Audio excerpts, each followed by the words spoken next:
വിശുദ്ധ മർക്കോസ് എഴുതിയ സുവിശേഷം അദ്ധ്യായം 7 31 മുതൽ 37 വരെയുള്ള വാക്യങ്ങൾ. ബധിരനെ സുഖപ്പെടുത്തുന്നു. അവൻ ടൈർ പ്രദേശത്തു നിന്ന് പുറപ്പെട്ട് സീദോൻ കടന്ന് ദെക്കാപോളിസ് പ്രദേശത്തുകൂടെ ഗലീലി കടൽ തീരത്തേക്ക് പോയി.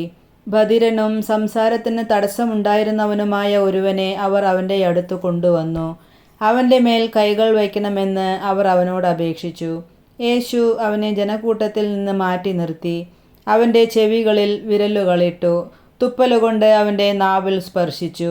സ്വർഗത്തിലേക്ക് നോക്കി നെടുവീർപ്പിട്ടുകൊണ്ട് അവനോട് പറഞ്ഞു, എഫ്ഫാത്ത, തുറക്കപ്പെടട്ടെ എന്നർത്ഥം. ഉടനെ അവൻ്റെ ചെവികൾ തുറന്നു, നാവിൻ്റെ കെട്ടഴിഞ്ഞു. അവൻ സ്ഫുടമായി സംസാരിച്ചു.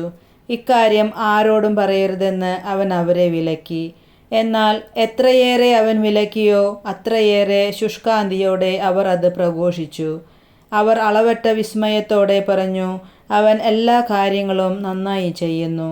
ബധിരർക്ക് ശ്രവണശക്തിയും ഊമർക്ക് സംസാരശക്തിയും നൽകുന്നു.